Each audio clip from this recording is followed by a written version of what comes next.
Hello everyone, this is Mansi from evidhati.in. This is an introduction video for chapter 1. Introduction video का क्या मतलब है?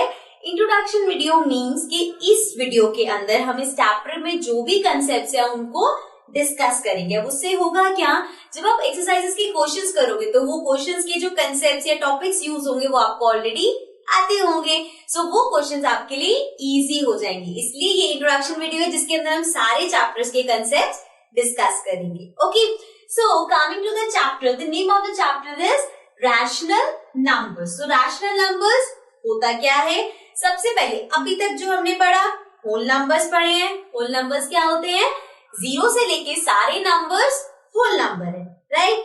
Natural numbers one से लेके सारे नंबर्स नेचुरल नंबर है। देन उसके बाद हमने पढ़े इंटीजर्स, जिसमें पॉजिटिव नंबर भी आते हैं, नेगेटिव नंबर भी आते हैं, ऑल्सो जीरो भी आता है। So whole number, natural number, integers के बाद अब हम पढ़ रहे हैं rational numbers. So rational numbers की सबसे इजी डेफिनेशन है any number which can be expressed as p upon q is a rational number. Okay, so p upon q से आपको याद आएगा कि ये तो फ्रैक्शन है। कोई भी अगर नंबर है, let's suppose 2 upon 9. So it is a fraction. Yes, it is a fraction, but also it is a rational number. मतलब कि कोई भी नंबर जो p upon q फॉर्म में है वो रैशनल नंबर होता है। Now you will think कि अगर 6 लिखा है तो क्या ये रैशनल नंबर नहीं है? है, लेकिन ये p by q की फॉर्म में तो नहीं है। तो क्यों नहीं है? अगर इसको मैं ऐसे अपॉन 1 कर दूं तो ये हो गया p upon q की फॉर्म में, मतलब सिर्फ 6 भी रैशनल नंबर है। ऑल्सो ये हुए पॉजिटिव। अगर नेगेटिव है, like if you have -2 upon 9, so -2 upon 9 भी रैशनल नंबर है, ठीक है। सो p upon q की फॉर्म में है। This can be positive, it can be negative, मतलब पॉजिटिव भी हो सकता है, नेगेटिव भी हो सकता है। एक चीज जो याद रखनी है वो ये है कि अगर p अपॉन q फॉर्म है, q नीचे है, so q can not be equal to 0। क्यों? अगर आप लिखते हो 2 अपॉन 0, सो बेटा इसका हो जाता है नॉट डिफाइंड, इसलिए q को हम 0 नहीं ले सकते। ओके, अदरवाइज सिर्फ 0 लोगे तो 0 भी एक रैशनल नंबर है। Okay, so this was about rational numbers. Now let's come to the next topic. Now our next topic is properties of rational number. So हम अब एक एक करके different properties discuss करेंगे जो rational number पे applicable है। देखो properties जितनी भी हम discuss करेंगे 4 proportions पे करेंगे, addition, subtraction, multiplication, division. The first property is closure property. Closure property में क्या होता है? देखो अभी तक कोई भी नंबर, नॉर्मल नंबर लेते, कंफ्यूजिंग नहीं लेते कुछ भी, नेचुरल नंबर है। 6 + 2 is 8, राइट। अब 6 भी नेचुरल नंबर था, 2 भी नेचुरल नंबर था, दोनों को प्लस किया 8 आया। 8 क्या है? Natural number. सो यही हम क्लोजर प्रॉपर्टी में चेक करेंगे कि क्या रैशनल नंबर्स को ऐड करके रैशनल नंबर्स ही आ रहा है, क्या रैशनल नंबर्स को सबट्रैक्ट करके रैशनल नंबर। तो ये सब हम एक एक करके चेक करेंगे। सो सबसे पहले फर्स्ट थिंग एडिशन चेक करते हैं, ठीक है। हमें चेक करना है कि क्या a अपॉन b कोई भी रैशनल नंबर है plus c upon d equal होता है रैशनल नंबर के, मतलब कि अगर हम इसको ऐड करेंगे तो क्या रैशनल नंबर आएगा। सो एग्जांपल ले लेते हैं, कोई भी रैंडम नंबर्स ले सकते हैं। Let's take 6 upon 9 plus 2 upon 9। So इसको प्लस करते हैं, 6 + 2 is 8 अपॉन 9। तो क्या आया हमारे पास? 8 upon 9। 8 upon 9 is a rational number, so this means ये ट्रू है। a upon b plus c upon d is equals to a rational number. अगर दो रैशनल नंबर्स को ऐड करेंगे तो रैशनल नंबर ही आएगा। नेक्स्ट अब हम लेते हैं सब्ट्रैक्शन में। सो अगर हम ये चीज देखें क्या सब्ट्रैक्शन में एप्लीकेबल है, तो a upon b minus c upon d हमें चेक करना है क्या वो भी रैशनल नंबर होगा। सो अगेन एग्जाम्पल्स लेते हैं कुछ. सो लेट्स टेक 3/5 माइनस 1/5. 3/5 भी रैशनल नंबर है, 1/5 भी रैशनल नंबर है. इसको सबट्रैक्ट करेंगे तो क्या आएगा? 5. 3 minus 1 is 2. हमारे पास आया 2/5. 2/5 रैशनल नंबर है. Yes. So this means ये भी ट्रू है, मतलब कि क्लोजर प्रॉपर्टी सब्ट्रैक्शन के लिए भी करेक्ट है. मतलब कि दो रैशनल नंबर्स को अगर आप सब्ट्रैक्ट करोगे तो आंसर रैशनल नंबर ही होगा. ओके, नेक्स्ट हम चेक करते हैं मल्टीप्लीकेशन में. So the third one is multiplication में चेक कर रहे हैं. अब इसके अकॉर्डिंग a/b अगर कोई रैशनल नंबर है सो मल्टीप्लाई करते हैं अगर हम उसे c/d से, मतलब एक रैशनल नंबर को दूसरे रैशनल नंबर से मल्टीप्लाई करते हैं तो क्या रैशनल नंबर आता है? Let's check. सो दो रैशनल नंबर्स लेते हैं. 6/4 इंटू 2/3. रैशनल नंबर्स ले लिया हमने. 6 into 2 is 12/4 into 3 is 12. Now 12/12 cancel हो गया. 1 रैशनल नंबर है. Yes, so 1 is a rational number. Means ये भी ट्रू है कि अगर आप दो रैशनल नंबर्स को मल्टीप्लाई करोगे तो आंसर रैशनल नंबर आएगा. अब आते हैं लास्ट पे विच इज फॉर डिवीजन. अब यही चीज डिवीजन पे एप्लीकेबल है या नहीं, लेट्स सी. सो डिवीजन पे एप्लीकेबल होने के लिए हमें चेक करना है a/b divided by c/d rational number होगा या नहीं. सो इसमें आई एम टेलिंग यू कि अगर आप एक रैशनल नंबर को दूसरे रैशनल नंबर से डिवाइड करते हो तो वो रैशनल नंबर ही आएगा. बट इसके लिए यहाँ पे हमें मेक श्योर करना है कि c या d 0 के इक्वल नहीं हो, क्योंकि अगर आप डिवाइड कर रहे हो 0 के इक्वल है इनमें से कुछ भी तो वो रैशनल नंबर नहीं होगा एंड मोर चांसेस आर कि वो नॉट डिफाइन हो जाएगा. सो सब में क्लोजर प्रॉपर्टी एप्लीकेबल है, एडिशन में, सब्ट्रैक्शन में, मल्टीप्लीकेशन में, डिवीजन में. लेकिन डिवीजन में सी डी या फिर कोई भी जो हम रैशनल नंबर ले रहे हैं वो 0 के इक्वल नहीं होना चाहिए. Okay, so this was our first property. Let's come to the next property. Now our next property is commutative property. अब क्यूमुटेटिव प्रॉपर्टी समझते हैं. क्यूमुटेटिव प्रॉपर्टी में हमने ये नेचुरल नंबर्स में पढ़ी हुई है. इसमें क्या होता है that a plus b is equals to b plus a. ऐसे हम डिस्कस करते हैं कि अगर आपके पास a और b कोई नंबर्स हैं तो अगर आप उन दोनों को प्लस कर रहे हो तो अगर पीछे वाला नंबर पहले भी लिखोगे तब भी सेम आएगा. ठीक है, सो इस तरह की हमने पढ़ी हुई है. अब वापस आ जाते हैं अपने रैशनल नंबर्स पे. सो हम टेस्ट करेंगे कि cumulative property addition, subtraction, multiplication, division में वर्क करती है या नहीं.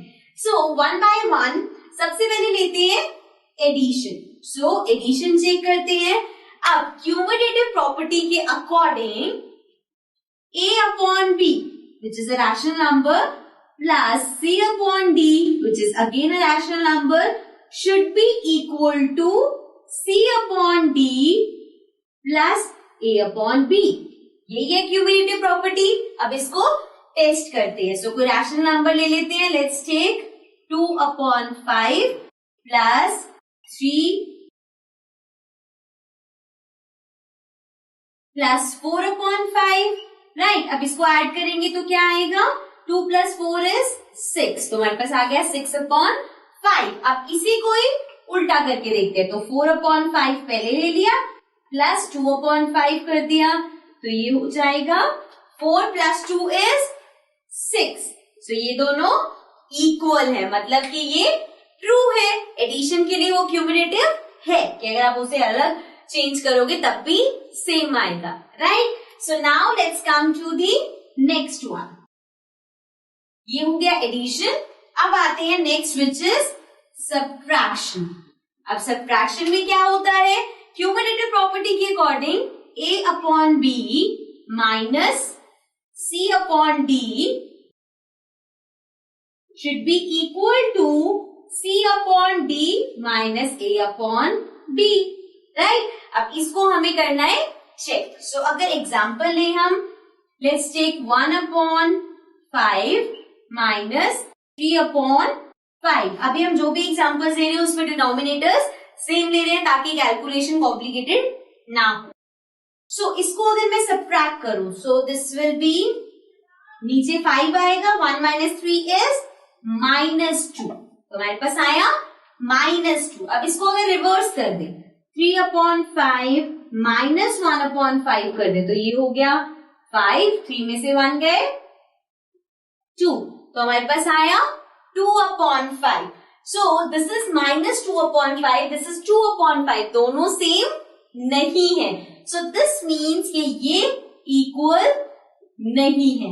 So क्यूमुलेटिव प्रॉपर्टी सब्ट्रैक्शन पे एप्लीकेबल नहीं है. ये अब आपको ट्विस्ट ध्यान रखना है कि एडिशन में क्यूमुलेटिव प्रॉपर्टी एप्लीकेबल है, सब्ट्रैक्शन में नहीं. सिमिलरली मल्टीप्लीकेशन और डिवीजन पे आते हैं. सो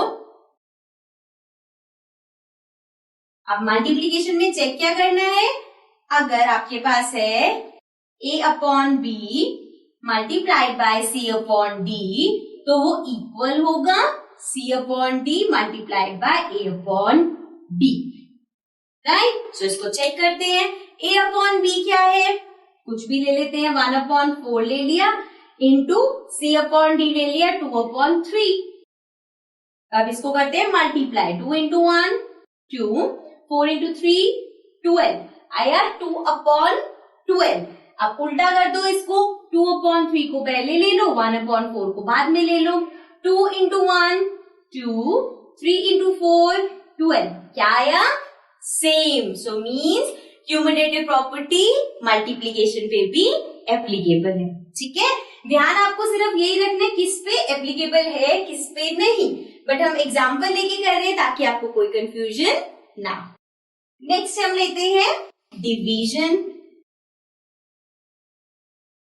अब क्यूमुलेटिव प्रॉपर्टी के according A upon B divided by C upon D equal होना चाहिए C upon D divided by A upon B. So अब इसको चेक करते हैं ऐसा है या नहीं. So let's take 6 upon 4 divided by 2 upon 3. ठीक है, ये ले लिया हमने, तो ये हो जाएगा 6 अपॉन 4, रेसिप्रोकल हो जाएगा इसका 3 अपॉन 2. अभी हम फ्रैक्शन को कैसे डिवाइड करना है ये हम छोटी क्लासेस में सीख के आए हैं. सो ये हो जाएगा 4 इंटू 2 8, 6 इंटू 3 18, तो आ गया 18 अपॉन 8. अब करते हैं इसका उल्टा, 2 upon 3 divided by 6 upon 4. So this will be 2 upon 3 into 4 upon 6. सो ये हो गया 2 इंटू 4 8 अपॉन 6 इंटू 3 18. तो अब क्या हुआ, उल्टा आ गया, यहाँ पे आया 18 अपॉन 8, यहाँ पे आया 8 अपॉन 18. सो इसका मतलब है क्यूमुलेटिव प्रॉपर्टी डिवीजन पे वर्क नहीं करती. सो हमने क्यूमुलेटिव प्रॉपर्टी में पढ़ा कि एडिशन में वर्क करती है, सब्ट्रैक्शन में वर्क नहीं करती, मल्टीप्लीकेशन में करती है, डिवीजन में नहीं करती. So cumulative property is applicable on addition, multiplication but not on subtraction and division. Okay, so this was our second property. Let's come to the next property. Now our next property is associative property. अब associative properties में हमारे पास 3 numbers होते हैं. It can be integers, it can be rational numbers. So इसमें होता क्या है, देखो, जैसे पहले इसको समझाने से पहले एक छोटा सा एग्जाम्पल लेते हैं. अगर मेरे पास है 4 + 2 + 6, 3 नंबर्स मुझे ऐड करने हैं. सो अगर मैं पहले इन दोनों को ऐड कर दूं और फिर इसको ऐड करूं, या फिर 4 + 2 + 6 में मैं 4 को छोड़ दूं, इन दोनों को पहले कर दूं. सो ये आ गया 4 + 2 6 + 6 12. यहाँ पे 4 छोड़ दिया, पहले इन दोनों को कर दे, तो 6 + 2 is 8, 8 + 4 is 12, दोनों इक्वल है. तो एसोसिएटिव प्रॉपर्टी मतलब आप कोई भी पेयर्स बना सकते हो. अब यही हम देखते हैं रैशनल नंबर्स में. अब रैशनल नंबर्स में मैं एक एक की एग्जांपल लेके सॉल्व करके नहीं दिखाऊंगी, वो आप खुद कर सकते हो. मैं आपको बस यहाँ पे बताऊंगी कि कौन कौन से में एसोसिएटिव प्रॉपर्टी एप्लीकेबल है, किसमें नहीं। सो सबसे पहले एडिशन की बात करते हैं। So A upon B plus C upon D plus E upon F, तीन रैशनल नंबर्स हैं। अगर मैं पहले इन दोनों को करती हूँ, फर्स्ट वाले को छोड़ दिया, तो ये इक्वल होगा अगर मैं पहले इन दोनों को कर दूं और लास्ट वाले को छोड़ दूं। ठीक है, this means a upon B plus C upon D plus E upon f, पहले इन दोनों का पेयर बना दिया या उन दोनों का पेयर बनाओ, it is one of the same thing. मतलब एसोसिएटिव प्रॉपर्टी एडिशन में एप्लीकेबल है। लेकिन अगर ये सब्ट्रैक्शन हो तो A upon B minus C upon D minus E upon F में अगर इन दोनों को आपने पहले माइनस किया, इसको छोड़ दिया, और यहां पे आपने किया A upon B minus C upon D minus E upon F में इन दोनों का पेयर बना दिया, तो एसोसिएटिव प्रॉपर्टी सब्ट्रैक्शन में वर्क नहीं करती। This will not be equal. ठीक है, आप चाहो तो एग्जांपल्स लेके करके भी देख सकते हो। सो एसोसिएटिव प्रॉपर्टी एडिशन में एप्लीकेबल है, सब्ट्रैक्शन में एप्लीकेबल नहीं है। उसके बाद यही सेम चीज मल्टीप्लीकेशन में, अगर ये मल्टीप्लाई हो रहे होते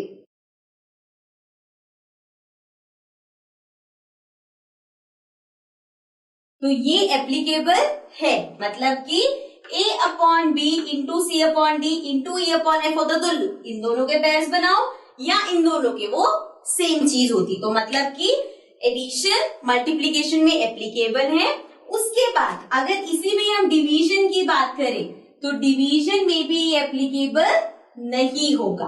सो मीन्स एसोसिएटिव प्रॉपर्टी एडिशन में एप्लीकेबल है, मल्टीप्लीकेशन में एप्लीकेबल है, सब्ट्रैक्शन में नहीं है, डिवीजन में नहीं है। Okay, so this was about associative property. अब आते हैं नेक्स्ट पे।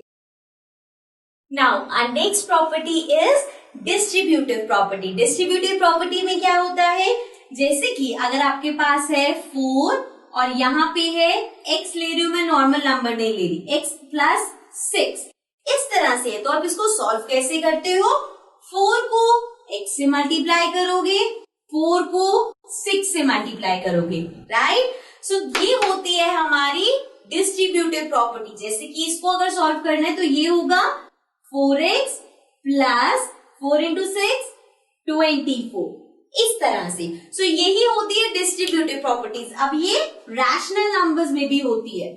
सो अगर आपके पास रैशनल नंबर है a upon b and then अंदर ब्रैकेट में है c upon d plus e upon f, तो ये इक्वल होगा, पहले ab cd से मल्टीप्लाई होगा, so ab into cd plus then ab multiply होगा e अपॉन f से, so a upon b into e upon f, right. So ये property होती है डिस्ट्रीब्यूटिव प्रॉपर्टी। अब इसमें जब आप इसे यूज करोगे तो ज्यादातर यूज कैसे होता है, आपको इस तरह से ओपन करके दे रखा होगा।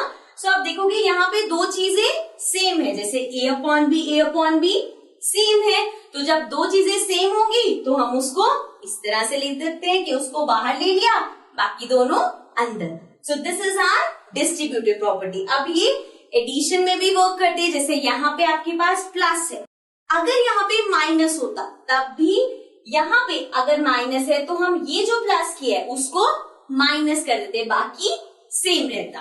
मीन्स अगर यहाँ माइनस है तो ये हो जाता a upon B into C upon D minus a upon B into E upon F.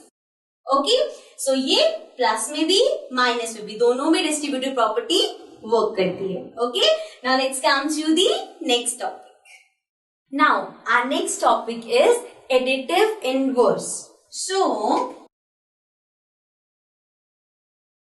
Additive inverse क्या होता है, इसको अगर हम सिंपली समझे बिना किसी प्रॉपर्टी के, तो वो ये होता है, अगर आपके पास कोई भी रैशनल नंबर है, जैसे p अपॉन q है, और इस p अपॉन q का आपको एडिटिव इनवर्स लिखना है, तो वो क्या होता है, it will be minus p upon q।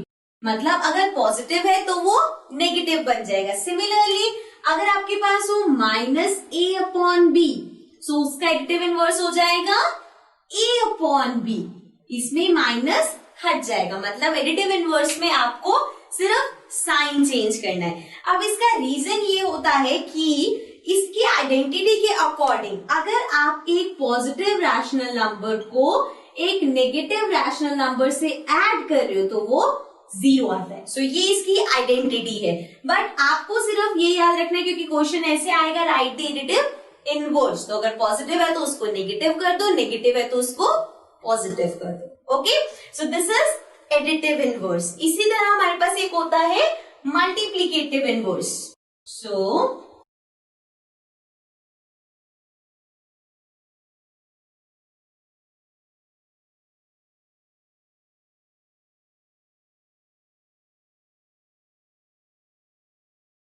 अब मल्टीप्लीकेटिव इनवर्स क्या होता है? अगर आपके पास कोई रैशनल नंबर है p अपॉन q, तो इसका मल्टीप्लीकेटिव इनवर्स होता है उसका रेसिप्रोकल। मतलब अगर आपके पास कोई भी रैशनल नंबर है p अपॉन q में, तो इसका एडिटिव इनवर्स हो जाएगा q upon p, right. Denominator numerator बन जाएगा और न्यूमरेटर डिनोमिनेटर बन जाएगा, मतलब कि इसका रेसिप्रोकल हो जाएगा। सो लेट्स सपोज आपके पास है 4 अपॉन 6, सो 4 अपॉन 6 का मल्टीप्लीकेटिव इनवर्स क्या होगा? 6 अपॉन 4, राइट। और ये आया कहां से है? अगर आप a इंटू 1 अपॉन a करो, मतलब किसी भी नंबर को उसके रेसिप्रोकल से मल्टीप्लाई करो, तो आपके पास हमेशा आएगा 1।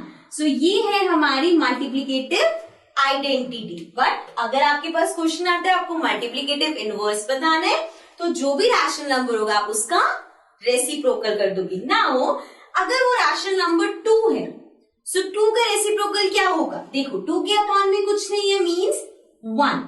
सो इसका मल्टीप्लीकेटिव इनवर्स होगा 1 upon 2। Okay, so this was about additive inverse and multiplicative inverse. Now let's come to the next topic.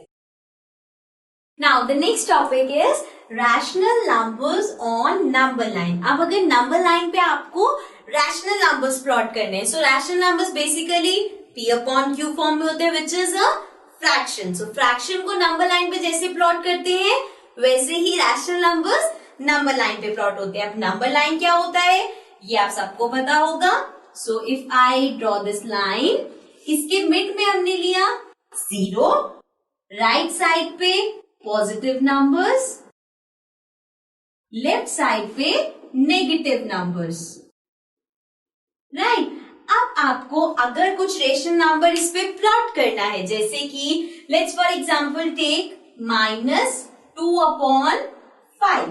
So -2 upon 5 ले लिया हमने, ये नेगेटिव है. नेगेटिव मीन्स लेफ्ट साइड पे होगा, और जो फ्रैक्शन है वो है 2 अपॉन 5. तो सबसे पहले हमें चेक करना पड़ेगा कि ये 2 अपॉन 5 किन दो नंबर्स के बीच में लाई करेगा. सो उसके लिए हम 5 को डिवाइड करेंगे 2 से, राइट. सो 5 इंटू 0 इज 0, नीचे आया 2. देन पॉइंट लगाएंगे, this will become 20 and 5 into 4 is 20. अब यहाँ पे ये पूरा कट हो गया. अगर नहीं भी होता तो हमें सिर्फ ये देखना था कि ये 0 पॉइंट आ रहा है. अगर ये होता 1 पॉइंट समथिंग या 2 पॉइंट समथिंग तो कैसे पता चलेगा? 0 पॉइंट समथिंग मतलब 0 और 1 के बीच में, 1 पॉइंट समथिंग 1 और 2 के बीच में, 2 पॉइंट समथिंग आता तो 2 और 3 के बीच में, इस तरह से. अब ये 0.4 है, मतलब 0 और 1 के बीच में आएगा. 1 क्या है? यहाँ पे नेगेटिव है, तो ये 0 और 1 नहीं, 0 और -1 के बीच में आएगा. सो नंबर लाइन ड्रॉ करते हैं.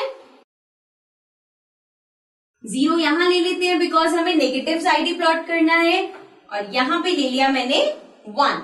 इतने डिस्टेंस पे क्यों लिया? बिकॉज इसके बीच में हमें नंबर्स प्लॉट करने हैं. सो अब हमें पता चल गया कि -2 अपॉन 5 0 और -1 के बीच में आएगा. सो आपको क्या करना है? डिनोमिनेटर देखना है. डिनोमिनेटर 5 है, मतलब 0 से लेके -1 तक इसको 5 पार्ट्स में डिवाइड करना है. So this will be 1 2 3 4 5। तो ये 5 पार्ट्स में हो गया।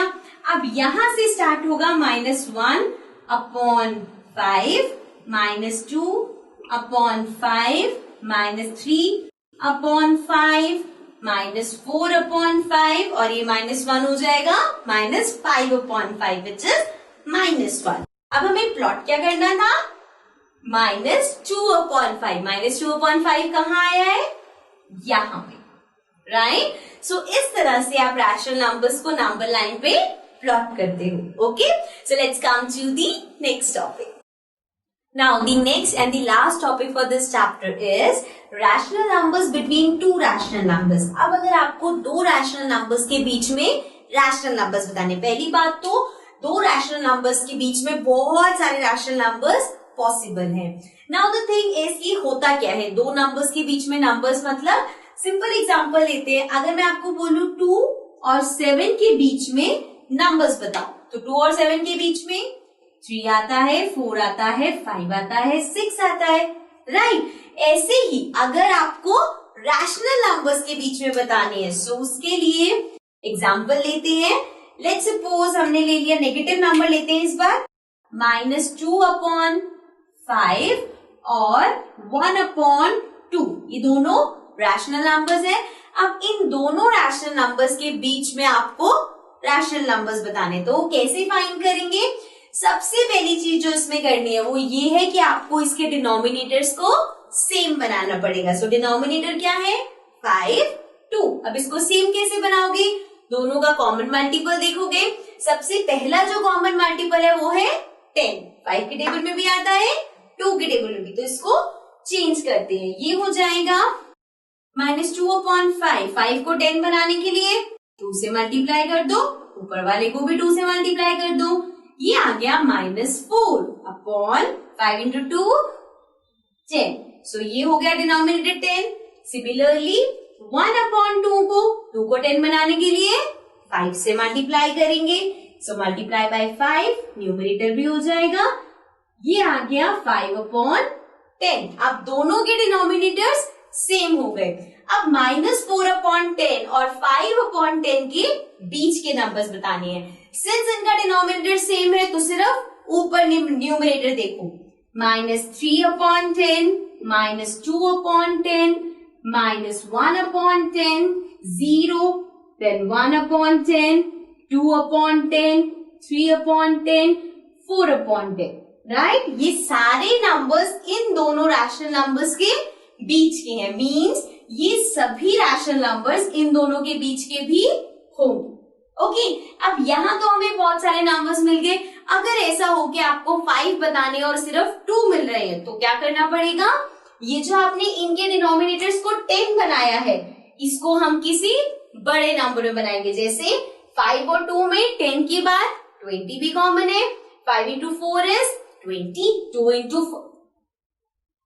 10 इज 20। मतलब दोनों के डिनोमिनेटर को 20 भी बना सकते हो। जब 20 बनाओगे तो और बड़े नंबर्स आएंगे और उसके बीच में और ज्यादा रैशनल नंबर्स होंगे। ठीक है, सो इस तरह से हम किसी भी दो रैशनल नंबर्स के बीच में अनलिमिटेड रैशनल नंबर्स फाइंड कर सकते हैं। Okay, so this was the last topic for this chapter. With this हमने इसके चैप्टर में जो भी कंसेप्ट थे, जो भी टॉपिक्स थे वो कवर कर लिए हैं।